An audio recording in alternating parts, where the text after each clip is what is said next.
y La Patriada Producciones. ¿Sabés lo que sos vos?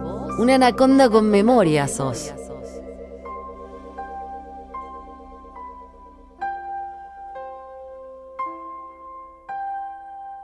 El país no puede continuar cubriendo déficits por la vía del endeudamiento permanente, ni puede recurrir a la emisión de moneda sin control, haciendo correr riesgos inflacionarios que siempre terminan afectando a los sectores de menos ingresos. Ese equilibrio fiscal tan importante deberá asentarse sobre dos pilares: gasto controlado e eficientes e impuestos que premien la inversión y la creación de empleo y que recaiga allí donde hay una real capacidad contributiva. Mantenimiento del equilibrio fiscal y traje a rayas para los grandes evasores en la seguridad.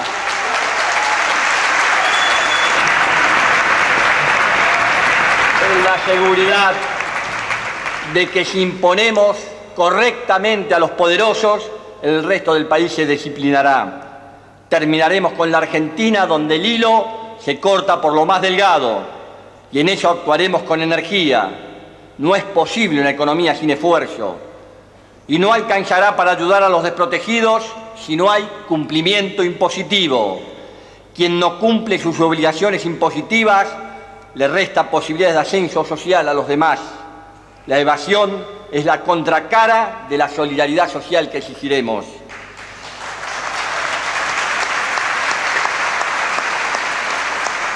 Debemos asegurar la existencia de un país normal sin sobresaltos, con el sector público y privado cada uno en sus respectivos roles. Hay que dotar a la República Argentina de buena administración, gobernabilidad, estabilidad con inclusión y progreso social y competitividad. Con equilibrio fiscal, la ausencia de rigidez cambiaria, el mantenimiento de un sistema de flotación con política macroeconómica de largo plazo, determinada en función del ciclo de crecimiento, el mantenimiento del superávit primario y la continuidad del superávit comercial externo nos harán crecer en función directa de la recuperación del consumo, de la inversión y de las exportaciones. En ese discurso, Néstor Kirchner lanzó varias de las frases memorables que tendría y que se hicieron mantra, en mucho caso carne, en otros. Y a veces eslogan, lamentablemente, con el vacío, la superficialidad que a veces adquieren los eslogans. Pero se le dio poca bola a esto que dijo sobre la economía. Esto que dijo y pusimos acá recién. Tengo la teoría malvada de que es porque quienes recuperaron las frases más dichas y vueltas eslogan no estaban con Kirchner cuando Kirchner empezó a ser Kirchner. Pero bueno, eso dijo y nos pareció bien, porque nos proponía calma y exudaba calma. Su discurso nos abrazaba. Yo no tengo la más mínima idea lo que hubiera hecho Néstor Kirchner. No tengo la más pálida idea. Creo que nadie la tiene. Y quien dice que sabe, me parece que peca un poco de soberbio, ¿no? En mi caso, lo único que sé es lo que hizo. Y lo que hizo fue esto. Luego de la declaración de suspensión de los pagos de la deuda externa, en diciembre de 2001, nos explica Fedes, el fondo siguió recibiendo sus pagos, porque fue considerado un acreedor privilegiado. Eso no se modificó durante el gobierno de Néstor Kirchner. Aunque hubo retrasos con otros organismos internacionales, se siguió pagando al fondo mientras se renegociaba el stand-by que había firmado Duhalde en enero de 2003, que reformulaba a su vez el que había hecho de la Rúa en el 2000. En el marco de las negociaciones, el 9 de septiembre, no se le paga al fondo un vencimiento de 2.900 millones. La principal diferencia para cerrar un nuevo acuerdo era, también acá, en torno a las tarifas. Mientras que Estados Unidos apoyaba un acuerdo laxo, los países europeos eran los que se resistían a dar carta blanca. A los 2 días de incumplimiento, se paga, anunciándose que se alcanzó un entendimiento. Se trató de otro acuerdo stand-by que tenía 3 pilares. Fiscal, en donde era bastante laxo en las exigencias porque Argentina ya tenía un buen superávit. El fortalecimiento del sistema bancario, que había quedado lastimado con la salida de la convertibilidad. Y reformas para facilitar la renegociación con la deuda a privados. Lo que sí le interesaba al fondo era que se compensara a los bancos después de la indexación asimétrica y se reestructurara la deuda exitosamente. Para eso, si bien el acuerdo no exigió reformas estructurales y en ese sentido fue considerado, como este de ahora, inédito, laxo, flexible, eso no significó que no hubiera compromisos concretos de política económica. Entre ellos, el fondo exigía también que el país delegara en un comité de bancos la reestructuración de la deuda con los acreedores privados, algo que fue rechazado, pero da cuenta de que la prioridad del Fondo Monetario Internacional, siendo el monto de la deuda con el organismo manejable, 12.500 millones, era garantizar un buen acuerdo a los bonistas extranjeros, 122.000 millones. Los problemas de ese stand-by, por eso, se empezaron a dar cuando arrancaron las revisiones, porque como cualquier acuerdo con el fondo, este también incluía evaluaciones trimestrales. En 2004 se va Köhler del fondo y lo reemplaza Rato, de línea más dura, y ahí empiezan a exigir mayores metas fiscales para mejorar la oferta a los bonistas. Tampoco había intenciones de cumplir con los otros compromisos, como el de bajar las retenciones.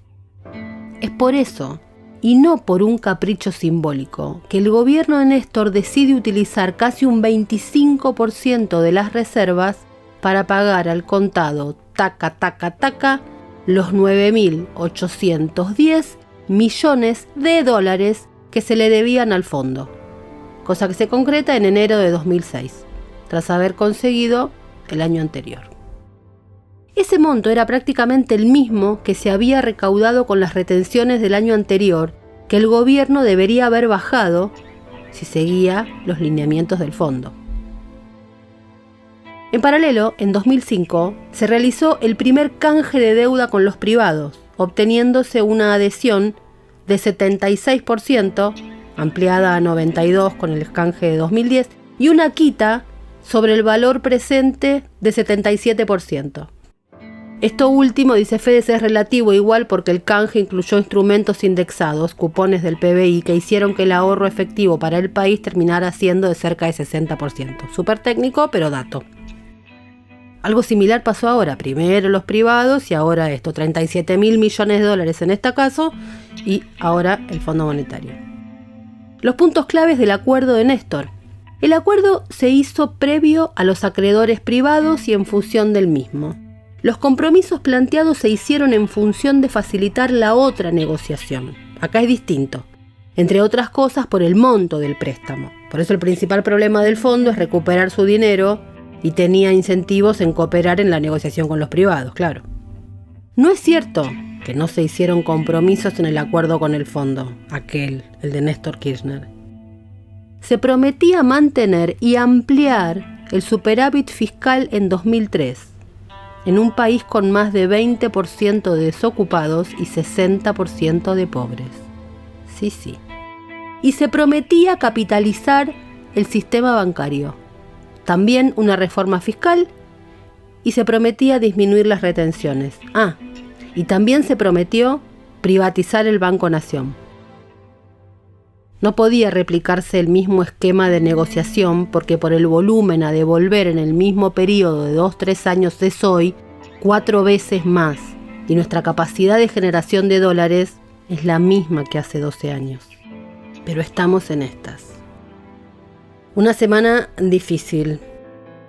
Este no es una anaconda de whisky, pero estoy grabando esto tarde y tal vez mal y con un whisky por el dolor. Acá lo podemos decir porque somos una comunidad chiquita y nos entendemos. Una semana letal de agotamiento, de vértigo y de sectores poniéndonos en estado de zozobra. Estoy grabando esto un lunes, no sé cuándo lo escucharás vos. Este lunes en que se está discutiendo otra vez la deuda en el Guzmán Palusa, versión Senado. El viernes previo a este lunes, después de la semana de zozobra, vértigo y agotamiento, ese viernes, en un mix de cansancio y hartazgo, tarde, llamé a una de las personas que más saben de todo esto. Te tengo que hacer una pregunta, le digo. Era también cada 3 meses, ¿no? Había leído esto de Fedez, pero yo quería reafirmarlo con quien había estado ahí. Era también cada 3 meses, ¿no? Me daba vueltas. ¿Me podés decir si era o no cada 3 meses, igual que ahora? Y me dicen, no voy a criticar el acuerdo de Néstor, porque él no está. Me sorprendí. Lealtad hasta el final. No te pido eso, te pregunto si era una revisión cada 3 meses. Sí, venían cada 3 meses igual. Igual. Así que, con un gin tonic más cargado que de costumbre, bueno, la zozobra, el cansancio, el agotamiento, me daban ese permiso, me fui a Twitter y escribí. Ahí pregunté y fui a leer. Cada 3 meses venían con Néstor Carlos Kirchner. Como 2 cepelines metían en las almendras de los bolazos autoinfligidos. No es muy académico, pero qué dañina, mentirosa y canalla es la tergiversación. Porque no lo hacen para levantar la figura de Néstor Kirchner. Lo hacen para salvarse ellos de no haber estado en su momento donde había que estar. David Cufré, el periodista, publicó el sábado en Página 12 una nota en esa misma línea, dura pero justa. La mayor parte de las críticas al convenio con el Fondo Monetario Internacional que firmó Alberto Fernández también las recibió Néstor Kirchner cuando pactó con el organismo en 2003. En su caso, demostró que el acuerdo le dio espacio para avanzar con políticas a favor de las mayorías populares. ¿Qué pasará ahora?, escribió David Cufré. El acuerdo con el Fondo Monetario Internacional es criminal porque está en juego el nivel de vida de millones de argentinos. Fue una de las críticas repetidas al entendimiento que Néstor Kirchner firmó en septiembre de 2003 con el organismo de crédito. Es criminal en un país devastado haber prometido un superávit fiscal del 3%, que prioriza a un acreedor internacional antes que a un chico desnutrido, a un trabajador desocupado. Agregó el entonces diputado Luis Zamora, quien también condenó que el gobierno del Frente para la Victoria no repudiara la deuda contraída por la dictadura cívico-militar. La mayor parte de las críticas al convenio que Alberto Fernández firmó ahora con el Fondo Monetario son las mismas que tuvo Néstor Kirchner. ¿Podría haber hecho lo mismo con el país en cesación de pagos con el Fondo Monetario Internacional? El expresidente y el Frente para la Victoria, que se abroqueló detrás suyo, consideraron que no. Interpretaron que era mejor ganar tiempo para el ordenamiento de esa deuda antes que seguir la estrategia de ruptura que les reclamaban desde un sector de la centroizquierda y la izquierda. Por supuesto que los contextos económico, social y político de 2003 y 2022 son distintos, dice Cufré. Cada momento tiene sus particularidades, sus relaciones de fuerza, sus demandas y tolerancias de la sociedad. Sus dirigentes en el gobierno y en la oposición, sus más y sus menos. Ninguna experiencia se puede trasladar con el tiempo, ni de un lugar a otro, porque jamás se encajará exactamente como lo hace una ficha en un rompecabezas. Pero no menos cierto es que de las experiencias también se aprende, se sacan conclusiones. Las acusaciones a Kirchner que hacía Zamora, ¿estaban en lo cierto? ¿Las cosas podrían haber salido mejor si se hacía lo que reclamaba el diputado? Como todo debate ex post, es imposible saberlo. Pero para el campo nacional y popular, Kirchner es un héroe, un patriota, porque demostró que su rumbo era el interés general, no la defensa de intereses de sectores poderosos y concentrados de la economía, como le atribuían sus críticos. En su tiempo, Kirchner soportó todo tipo de ataques. Los ataques. Las condicionalidades pactadas con el Fondo Monetario Internacional en 2003, aseguró Zamora, eran intolerables.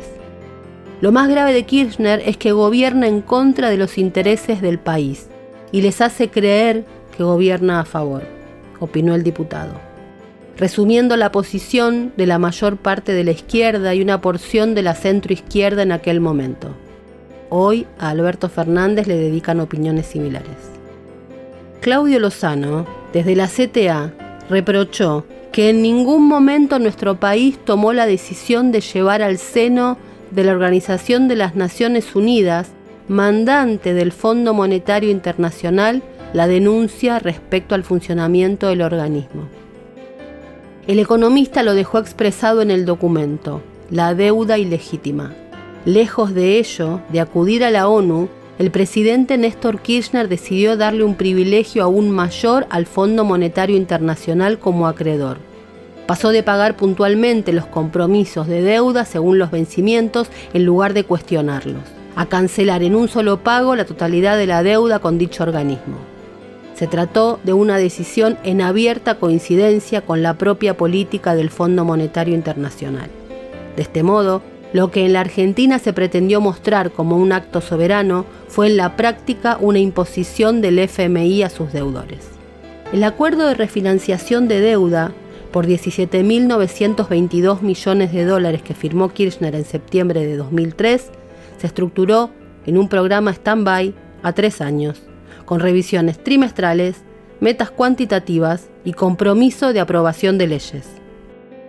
El 23 de septiembre de ese año, pocos días después de la firma del nuevo crédito asumido por la Argentina, Zamora opinó: Kirchner firmó un acuerdo con el FMI tan gravoso para el país y el pueblo como los que firmaron algunos de sus antecesores. Volvió a reconocer la legitimidad de la deuda, aceptó el monto, los plazos y los intereses sin cuestionamientos, así como también la competencia de los tribunales norteamericanos. Ignoró la responsabilidad principal del FMI y no aprovechó el desprestigio mundial de esa institución de la usura. Ocultó la vulnerabilidad del FMI, del Banco Mundial y del BID ante la magnitud del endeudamiento argentino. Desaprovechó el marco político, social latinoamericano para intentar acciones conjuntas.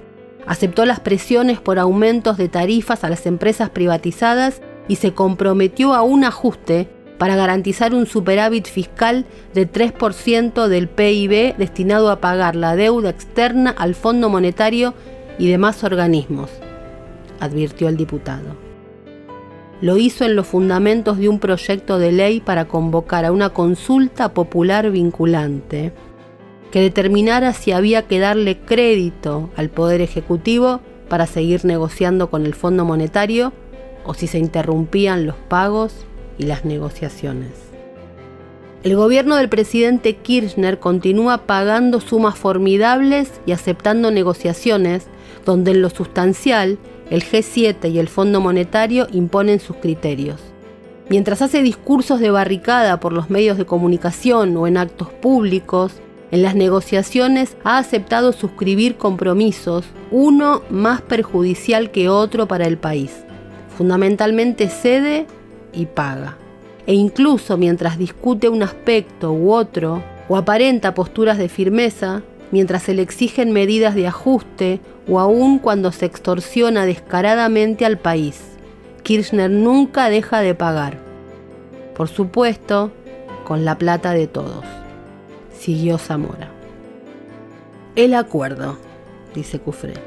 Noemí Brenta, economista e investigadora del CONICET, detalló en el documento Argentina y el FMI efectos económicos de los programas de ajuste de larga duración. Las condicionalidades pactadas en los distintos acuerdos con el organismo desde 1956 hasta 2003. Dice, en el acuerdo de 2003, las condicionalidades obligatorias fueron 19, más numerosas que nunca. En materia fiscal, el gobierno aceptó fijar un piso de superávit primario del gobierno federal, un piso de superávit total federal y un piso de superávit primario de gobiernos provinciales. En materia monetaria, se aceptaron techos a nivel de activos internos del Banco Central. Se fijó un stock de reservas internacionales netas y un techo al aumento de la base monetaria. En materia de deuda, se puso un límite al stock de deuda pública federal, un límite a los atrasos de pagos de deuda pública federal, un límite al stock de deuda pública consolidada y se estableció que no podía haber atrasos en pagos a multilaterales y bilaterales, precisa la investigación. El acuerdo con el fondo también estableció qué leyes debía aprobar el gobierno de Kirchner. Ley para reducir la evasión y elusión fiscal, ley penal tributaria, ley para fortalecer el tratamiento de operaciones internacionales, crear la jurisdicción federal del Tribunal Fiscal en Buenos Aires, fortalecer el régimen para pequeños contribuyentes, ratificar acuerdos bilaterales en provincias responsables del déficit fiscal consolidado, ley de coparticipación federal primaria y secundaria y eliminar atrasos en reembolsos del IVA. ¿Ahora qué? A pesar de las críticas por izquierda y de los condicionamientos asumidos por Kirchner en 2003 con el Fondo Monetario Internacional, las políticas que implementó su gobierno fueron de reconstrucción del tejido económico y social, de inclusión y ampliación de derechos.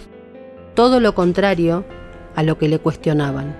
Aprovechó el tiempo que ganó con la refinanciación de la deuda con el fondo para hacer todo eso. Al gobierno de Alberto Fernández ahora le tocará demostrar lo mismo, empezando por el control de la inflación y de los formadores de precios, que en 2 años de pandemia y ahora de guerra en Europa, han abusado de los bolsillos de la mayoría.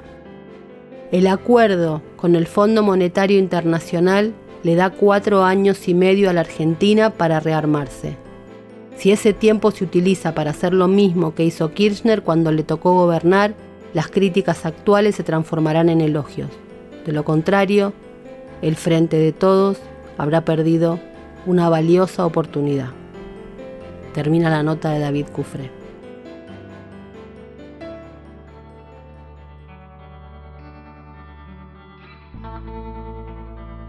Quien ahora y en su momento dijo exactamente lo mismo fue también Alicia Castro. Eso no cambió.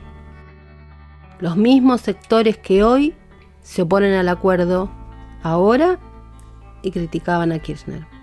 Hay una nota perdida de Alicia Castro en 2004, publicada el 27 de noviembre de 2004, en un medio de Misiones. Ella era diputada del Frente para el Cambio y ahí cuestionó al gobierno de Kirchner.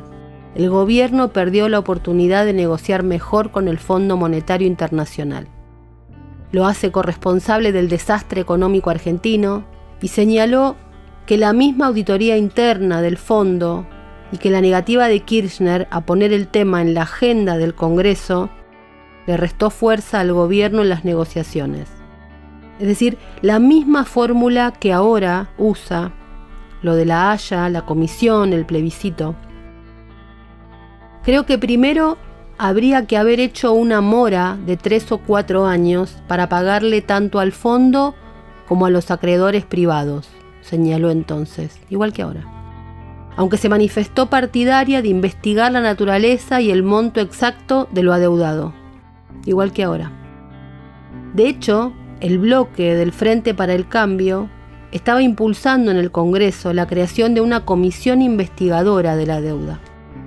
Estaba pidiendo la opinión consultiva de la Corte Internacional de Justicia de La Haya, para que se viera la relación entre la deuda y los derechos humanos, y sobre todo lo referido a la usura y los negociadores de mala fe.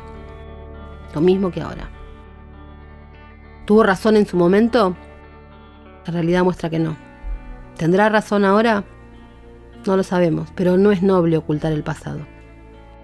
Sucede algo extraño por estos días con el pago de Néstor Kirchner. Básicamente se niega que haya pagado. Hay un relato que niega que haya pagado.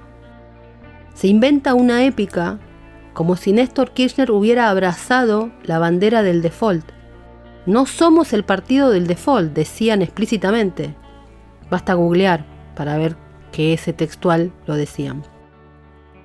Es un fenómeno muy particular, que viene de la mano de otra cosa, como reivindicar como triunfos 2 momentos que fueron excepcionales y excelentes.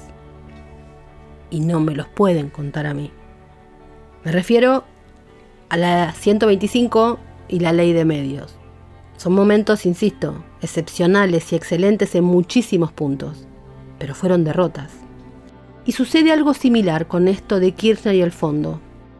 La épica, aquella, fue pagar, no pagar. La épica fue evitar el default.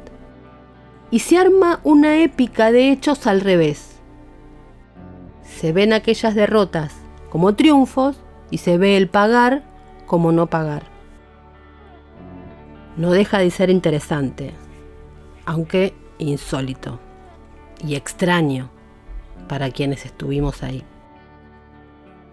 Me contaron que Jorge Eneas Pilimbergo tenía una definición muy linda sobre el pragmatismo de Kirchner.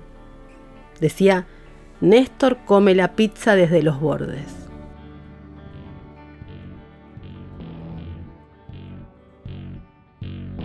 Este podcast, este encuentro, no es arte, a veces es análisis, pero hoy es un rincón donde encontrarnos a no gritar. Entonces uno deja pasar, cuenta hasta 1000, como en una discusión con gente que uno quiere. Si gritás y decís de más, después no hay vuelta atrás. Por eso la demora, porque acá no hay arte. Y sabemos que no es poesía ver la carne transpirar. 2 años hablando de causas judiciales, no poniendo en el centro de la agenda otra cosa más que las causas judiciales. Causas a través de las cuales se persiguió de modo cruel, inhumano y criminal a muchísimos dirigentes kirchneristas. Y causas cuyos culpables del armado merecen castigo. Lo que sucede es que hay algo lamentable en el aire y la realidad es como es, no como uno quiere que sea. A la gente, en general, esto le chupa un huevo. Ve esto como peleas de millonarios que se revolean cosas de Comodoro Pi, algo que le parece tan lejano como el Palacio Duó o el Cábana. Todo en retiro, pero lejos de la gente común. La crisis social y económica es feroz. Entonces la pregunta sería, si esto es así y todos coincidimos en eso, ¿cuál es la idea de agotar a las personas, de tensionar el cuerpo social que no da más en lugar de proponer tranquilidad y calma? ¿Por qué estaba bien que con Néstor Kirchner vinieran cada 3 meses y ahora no? ¿Pasa algo más? El gobierno en teoría ahora tiene la herramienta, que es lo más importante. El presidente pudo juntar los 2/3 en diputados, veremos en el Senado. Tiene la ley más importante, la fundamental para los tiempos que vienen. Massa queda como el sensato, consigue esos 200 votos. Pero ¿qué más está pasando? Porque la opción no era el acuerdo que quiero versus el que no quiero. Era el acuerdo menos malo versus el acuerdo malísimo. Administrar la tragedia o dejar que todo vuele por el aire. ¿Por qué tensionar de más? De hecho hubo un gesto en la votación y es que al final de la votación y de la aprobación nadie aplaudió. Claro, no hay nada que aplaudir, nada que celebrar. Pero obviamente el dato político fue otro. Los votos negativos. Pasó todo lo que pensábamos que iba a pasar. El 1 de marzo, la oposición rabiosa, iracunda, se había levantado de escuchar a un presidente. Habían quedado como los sacados de la política. ¿Y qué se hizo con todo esto? Se les devolvió, se les regaló a ellos la mesura y la racionalidad. A los desmesurados e irracionales les regalaron la mesura y la racionalidad. Eso sí es una gran pena. ¿Por qué le regalaron la sensatez a quienes adhirieron y promovieron la deuda? ¿Cuál es el beneficio de ese movimiento? Les obsequiaron la frase de que es una irresponsabilidad llevar al país al default. A ellos, a los que rompieron todo. Analistas muchísimo más finos que yo dirán si este es el fin del cristinismo con Alberto Fernández, si la cámpora rompe definitivamente, si esto terminó de hacer volar por el aire el gobierno. Veremos. No colaboraron el fin de semana, se revolearon tweets, justo en el territorio que el cristianismo desprecia, no habita, minimiza y cuyo líder dice salgan de ahí, justo ahí. Y ahora estamos hablando de los delincuentes que tiraron piedras, en lugar de poner centralidad en la guita, la plata, el bardo económico de un país que viene de Macri, de una deuda astronómica, de una pandemia y ahora una guerra que lleva los precios de los commodities a la luna. No, estamos hablando de Comodoro Pi, de las piedras, de la banalización de un concepto carísimo para el peronismo como la proscripción, de Cancún y ahora la resiliencia. Posmodernidad, no seas tan dura, porque claro que se trata de lo que es, pero también de lo que parece. Y al final queda en primer plano lo que parece, mucho más que lo que es. Las banalidades tapan la deuda, así estamos. Y cómo trabajar sobre las banalizaciones es algo que hay que saber hacer tan bien y que hay que saber administrar tanto como el acuerdo con el fondo. Porque lo que parece y lo que aparece es una lejanía con la calle feroz. Primero por el desacople con la realidad y segundo porque esa distancia con la vereda es el combustible que más le sirve a quienes han logrado instalar la idea política de que la casta es la política. La oreja en el asfalto, nunca, nadie, por estos días. La pregunta que me aparece es cruel. ¿Nos van a dejar a millones a la intemperie otra vez? La desilusión, el no dormir, un texto a las 4 de la mañana de 15 páginas en un drive. Da risa, porque es algo que leemos solo algunos y la superestructura. Es tan alejado del común que es apenas un síntoma de ese desacople, de esa lejanía. No se le habla a nadie, no se le habla a la sociedad, a los votantes. La zozobra, el vértigo, cuando lo que más hace falta es la calma. Este voto contrario de un grupo tan importante del Frente de Todos va a ser usado por la oposición hasta el fin de los tiempos. Y todo se puede discutir en política, pero sin un plan alternativo, esto no. Maravilloso. Entonces, ¿qué? Encima hubo una operación. Estaban diciendo que había un artículo supuestamente cambiado para beneficiar a Macri en la causa judicial. Quienes lo dicen porque operan, bueno, al menos tuvieron una intención, pero también hubo otros que sin pensamiento propio repitieron, los mismos que parece que tampoco conocían el acuerdo de Néstor Kirchner. Y después un video, el primer video, donde se denuncia el delito cometido contra las oficinas de la vicepresidenta. La mayoría de los dirigentes políticos sigue pensando que lo que más comunica es la palabra y desestiman o minimizan todo lo otro que no es palabra. Eso es no entender, por ejemplo, el cine o la música. ¿Alguien puede decir que eso no comunica? Lo primero que se ve y se piensa es cómo puede hacerse una realización tan prolija. ¿Está mal que sea prolija? No. Lo que es malo es que se genera una sospecha injusta y falsa, pero se da lugar a la sospecha. Alguien debería haber cuidado a la vicepresidenta. ¿Estaban grabando? Hay que mostrar la imagen, la cruda. ¿Por qué la produjeron de forma artística? Es como si uno termina de ver eso y parece que salimos de ahí, es un ciclo de la filmoteca y nos ponemos a debatir lo artístico. ¿La produjeron para que fuera artística? Pésima decisión. Tan pésima que 2 días después, la misma vicepresidenta se ve obligada a subir el crudo. Eso era lo que había que subir. Hubo un tuit que decía: la piedra mágica que rompió un vidrio del despacho de CFK, cuyas astillas cayeron sobre libros de Evita y que después giró y volteó un cuadro de Diego y le pegó a una escultura de Néstor y cayó desparramando los soldaditos de Máximo. Fue como la bala de Kennedy. Y todos se rieron, en lugar de ver la información del video. Nadie la cuida, nadie anticipa la jugada que la dañará. Ella sabe, escuché decir muchas veces. Claro, ¿y nadie la cuida a ella? Qué difícil que es este episodio, porque es desde la tristeza, la angustia, la preocupación, una especie de 2015 que vuelve y vuelve. Ojalá me equivoque.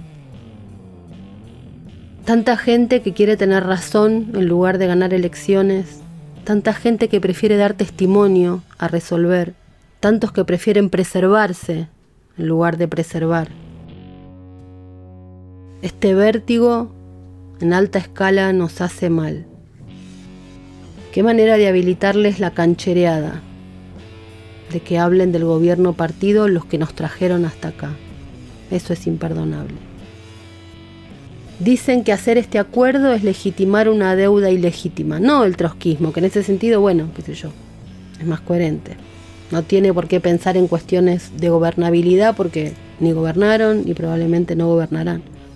Pero ¿por qué dicen eso quienes aplauden las acciones de Néstor Kirchner? Que sí pagó nada menos que la deuda de la dictadura, y menos mal que lo hizo, porque nos liberó, nos salvó. Leí por ahí, los que se vayan a dormir tranquilos hoy, que tengan presente que es porque otros pusieron los votos y nos ahorraron las consecuencias de su decisión. No es que lo que votan o dejan de votar no tiene costos, simplemente se lo trasladan a otros. Las pataletas políticas tienen costos inmensos que asumen gustosamente quienes en su puta vida los van a pagar con la composición nutricional de sus cenas y almuerzos.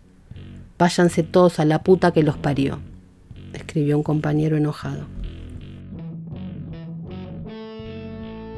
Hay una preocupación, no ve como me dijeron, el inicio de un movimiento tectónico que genera efectos en cadena. La derecha consolidándose y consolidando su unión a partir de la división del Frente de Todos. Permisos a diputados de la coalición cívica, por ejemplo, para que digan no nos pueden putear tanto ahora porque necesitan nuestros votos. Y ahí, claro, hubo que bajar un cambio en el tono, porque efectivamente se necesitaban esos votos. Y al hacer eso, un sector que actúa como libre pensador dijo, ¿ves? Te derechizaste. La trampa perfecta. Y se rompe un pacto con la sociedad. Viernes 3 a.m. A esa hora se votó, un viernes 3 a.m. Yo sentí que nos dejaban solos. Hace unos meses dije en otro episodio que trabajo en periodismo político desde que tengo 18 años y participo en política desde que tengo 13. O sea que en teoría estas jornadas son mi alimento, mi pasión, mi amor. Pero, hago un esfuerzo infinito para intentar entender que hay cosas que a mí me encantan y que a las mayorías no. Y cuando el humor social está finito, cuando el equilibrio pende de un hilo, quiero poder saber hasta dónde tirar del piolín. Hasta dónde saber que hay cosas que me gustan a mí y no al resto. Hasta dónde ir y sobre todo saber cuándo parar. Dije que mi pánico era el hartazgo social. Y lo digo de nuevo. Porque es la economía. Claro, es la economía, estúpido, siempre lo es. Pero también muchas veces es el hartazgo. Y me parece absolutamente delirante, dije, y digo, que no se contemple jamás esta variable. Fue una realización de La Patriada Producciones.